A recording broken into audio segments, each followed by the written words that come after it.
Hey guys, in today's bathroom remodeling video series number 4, we're talking about plumbing and electrical considerations, two things that are often overlooked in the remodeling process during the design phase. So ask this question: where in the design process should design and functionality meet up? Where should they dovetail? Well, when conceptualizing your new bathroom plans, plumbing and electrical considerations must be made in conjunction with the overall design concept. It shouldn't be an afterthought, and you shouldn't be opening up the floors and going, oh shoot, can't do that. Plumbing, let's talk a little bit about plumbing, existing plumbing or planning plumbing in a bathroom. The simplest option when remodeling a new bathroom is simply to keep the same location of the fixtures. That's the easiest. It obviously saves you money. You just take the toilet out, put your new toilet in, same location, go for it. Depending on the floor framing, moving a toilet means rerouting waste lines or even a vent line. The drain lines obviously can't be moved much further away from where they are without reframing the floor system.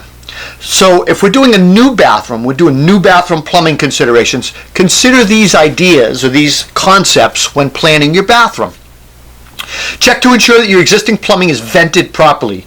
We often open up walls and find there are no plumbing vents. That's a problem. It's not going to meet code. When reusing or existing plumbing locations, ensure that the supply and waste lines don't need to be extended or modified, and make sure they're in good shape. They might be leaking. The joints are old, so take care of that. Removing old floor tiles and subfloor will affect your floor height, so consider that in your plumbing locations or your pipe positions. You might need to re-plumb those for those height issues. Check dimensions of all new fixtures and compare them to old. If you're saving a sink and you're going to put new fixtures on it, make sure they line up and fit up, because sometimes they don't, even when they look similar. You may want to improve ventilation by adding in a bathroom exhaust fan, and make sure you vent that to the exterior. And a lot of plumbing walls where the pipes and vents are need to be 2x6 deep or shimmed with like shims added to them, 3/4 of strips or whatever, to accommodate new plumbing lines, vent lines, and sometimes shower valves. So keep that in mind. That may encroach on your space in the room. You may need to add an inch or so to that. Let's talk about planning electrical considerations. Electrical considerations are an important part of your bathroom planning as well. Aside from the obvious features as lighting, it may be necessary to provide power for exhaust fan or additional lighting circuits, whirlpool, stuff like that. Some appliances require their own dedicated 15 or 20 amp circuit, such as floor heating, electric towel warmers, and whirlpool tubs. They need home runs and their own circuits. So if you're thinking about assessing power needs for your new bathroom, what electrical appliances do you use in the bathroom? Hair dryers, curling irons, straightening irons, all those different things.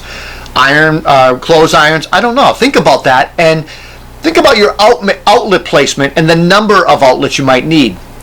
You may need to add additional circuits and have additional circuits running at the same time. Think teenage daughters. I added more circuits in my bathroom because we have multiple blow dryers going, and they're dedicated circuits. It's separate from each other. Here's a tip.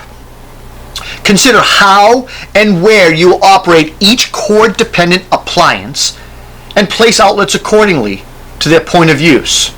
I got a left and right dedicated circuits separate from each other for 2 blow dryers in my bathrooms with 2 sinks, because my daughters are both sometimes doing their hair. Design your bathroom to increase light level as well, and try to avoid, when you're talking about lighting, try to avoid shadows. And the first line of defense is the vanity. Always consider wall sconces or some sort of lighting at the vanity, and put it at an appropriate height.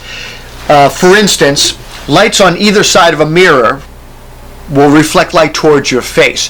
An overhead light sometimes washes down and creates a shadow, so you need to think about that. Down lighting creates shadows, flanking lighting creates nice light to your face.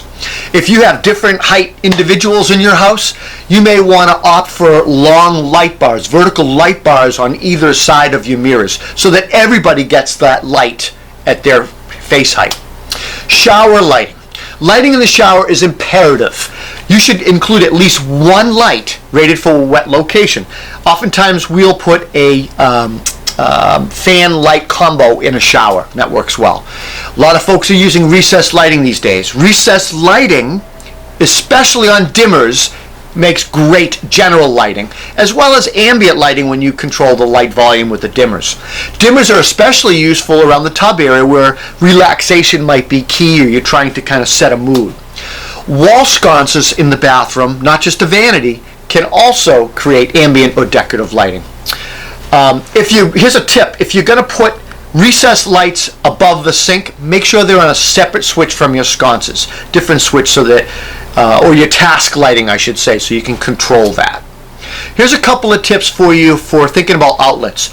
All of your outlets should be GFCIs, that's ground fault circuit interrupters, and they need to be placed within 36 inches from the edge of the sink. No installation of outlets should be facing upward, and they should be at least on one dedicated circuit. Although I think sometimes splitting them up is better, and that's separate from the lighting. You also should not be closer than 36 inches to a bathtub. So to conclude, in the end, a lot is obviously determined by your budget. An unlimited budget would mean almost anything is possible, but we don't live in that world, do we? So start by understanding the limitations of your home structure and space, and then design from there.